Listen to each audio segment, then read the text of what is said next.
Lord have mercy, Donald Trump is crashing out over the blue wave that we all saw last night.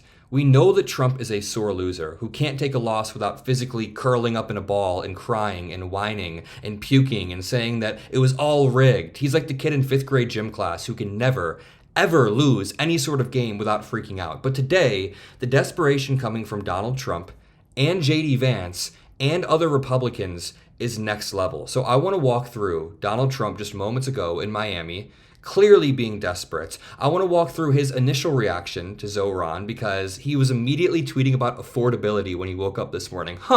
Where did you just suddenly get the idea to tweet about affordability, Donald Trump? But before all of that, let's start off with JD Vance's insane cope this morning. I found this tweet to be kind of hilarious because JD Vance is clearly reaching, grasping for any sort of cope possible, and he just has to lie to do it. So just to back up, we know that Zohran Mamdani had a nice victory in New York City, but even beyond that one's very important, but even beyond that, it's also important that we have 2 Democratic governors, now women. We have Mickey Sherrill and we have Abigail Spanberger, 2 powerhouses in Democratic politics. Even beyond that, we also have more local elections that were won by Democrats. We gained a lot of ground in Georgia. We won our first statewide race in Georgia in 2 decades. So we are gaining ground. And that's why JD Vance has to start off his post by saying, quote, "I think it's idiotic to overreact to a couple of elections in blue states, but a few thoughts." Before we even get into his thoughts, he is wrong. His opening line is wrong. And this was debunked by Marie Harf on Fox News. Take a listen to this clip. Last night,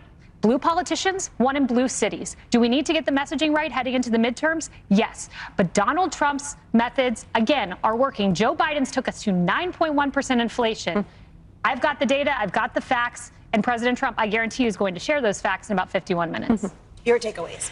Well, look, Democrats didn't just win in blue places. They broke the supermajority in the Mississippi state legislature. They flipped seats in Texas that had never even been competed recently. They, in parts of Virginia that are deep red, the average, I think, was 6 points towards Abigail Spanberger. In New Jersey, Mikey Sherrill got a bigger margin than Governor Murphy did a couple years ago. So it's not just that we won in blue places. Democrats won all over the country. And I think a few things are clear. Number one, when Donald Trump himself is not on the ballot, his ideas don't win. And all of these candidates, look, Mikey Sherrill, Abigail Spanberger, very different candidates than Zohran Mamdani. They are moderates. They worked in the national security field, but they talked about affordability. And Donald Trump himself even admitted the shutdown, the Republicans are getting blamed for it, and that they needed to talk more about affordability. Donald Trump properly diagnosed the problem. So JD Vance's first line is just wrong. He says these are just a couple of elections in blue states. Like, this isn't an indicator that the Democratic Party is seeing a little bit of a revive. Now, I'm not saying that we are back. We just took a massive loss about a year ago. But all of these candidates overperformed Kamala in the same states and districts, meaning that I think Kamala ran a pretty solid campaign. She only had 100 days, and she was a black woman fighting an uphill battle in America. So it was such a tough race for her, and she did great. But all of these candidates are overperforming Kamala, meaning there was something uniquely weak about her campaign, and the Democratic Party is now coming back. So let's continue. JD Vance then says, Scott Pressler, he spells Scott's name wrong. He says, Scott Pressler, TPUSA, and a bunch of others have been working hard to register voters. He goes on to point out that, quote, "Our coalition is lower propensity, and that means we have to do better at turning out voters we have in the past." He then says, number 2, we need to focus on the home front. The president has done a lot that has already paid off in lower interest rates and lower inflation. I don't know about that. But we inherited a disaster from Joe Biden, and Rome wasn't built in a day. He says we're going to keep working to make life affordable. There's that word again. Republicans are talking about affordability a lot over the past 12 hours. I don't know, was there some successful campaign that was just run purely off affordability that Republicans are now realizing, oh shit, we've been lacking on this? So before I even debunk all of this as a whole, when he's talking about lower inflation, consumers are struggling more than they were under the end of Biden's term. It has gotten worse. But to continue, number 3, he says, the infighting is stupid. I care about my fellow citizens, particularly young Americans, being able to afford a decent life. When he's talking about the stupid infighting, is he talking about Nick Fuentes? I don't know. So Jon Favreau responds with a pretty sharp response. He says, number 1, good luck turning out these voters when the only talented politician in your party won't be on the ballot. He's talking about Donald Trump in 2028. And people will immediately be like, wait a minute, is he calling Trump a talented politician? Relative to the rest of the GOP, who's just dog shit at turning out any voters, Donald Trump seems to be able to turn out a lot of low propensity voters with his unique messaging strategy. That is not me praising Donald Trump. I'm just saying he seems to be one of the Republicans that's able to turn people out, and that was proven last year. Number 2, he says, is Rome the reference you really want to use, J.D. Vance, as you build a $300 million ballroom to go with your gold-plated renovations while imposing a sales tax and cutting off food assistance? Is that really the reference you want to go with? And number 3, does party unity include making peace with Nick Fuentes? Weird you haven't said a word about this. These are all great takedowns of J.D. Vance's terribly cope-filled tweet. You know it's a cope-filled tweet when the first line is so debunkable that he just has to poison the well by lying about the rest of the tweet, lying about what happened on the national stage. It wasn't good for Republicans, and you saying that it was just a couple of elections in blue states is downplaying it. Now, I want to get on to Donald Trump's reaction, because beyond his tweets, which we'll get to, he also was apparently pretty pissed off at a lot of GOP senators this morning. Let's start here. News inside the room per multiple GOP senators. After reporters were kicked out, Trump said that the election results show that the shutdown has been, quote, worse for us than for them, and that ours, quote, are getting killed. Let me reread this one more time, because there's a lot in this one sentence. So after the reporters were kicked out of the room, meaning this isn't coming from reporters. Whatever I'm reading right now, this is a leak coming from a GOP senator, maybe Lindsey Graham. You'll see why it might be Lindsey Graham in a second. Trump then said the election results show that the shutdown has been worse for us than them, meaning Republicans, it's worse for them. He then says that ours, quote, are getting killed. Maybe because this maps on with the reality that Republicans are actually the ones enacting the government shutdown.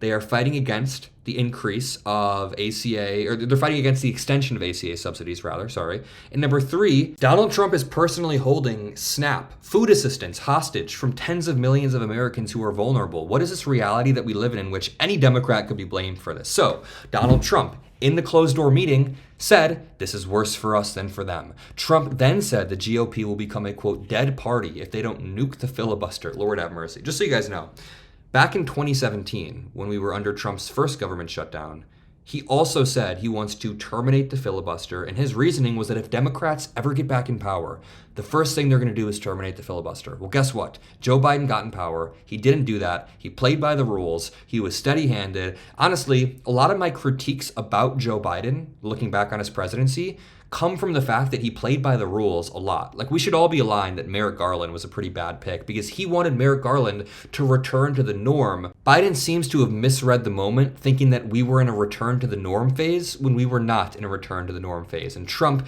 exploited the fact that Biden was risk averse, and Trump took risks by, using insane rhetoric, and I guess it paid off. To continue, Trump got into it with Lindsey Graham after Graham tried to make the point that they can still use reconciliation to pass legislation. Again, Lindsey Graham points out, hey, we can still use reconciliation to pass legislation with a simple majority, and Trump snapped at Graham and said, Lindsey, you and I both know that there's so much you can't do with reconciliation. That is what Trump snapped over at Lindsey Graham. Trump on Democrats' election blowout. Quote, I don't think it was good for Republicans. We don't know who leaked this specific conversation yet, but it could be Lindsey Graham. He got snapped at. It could be any of the GOP senators in the room. But just understand that reporters were kicked out before this. Now let's check out what's going on in Miami, because Donald Trump has made an intentional effort to talk more about affordability, about prices. I mean, this is something he always kind of rambles through,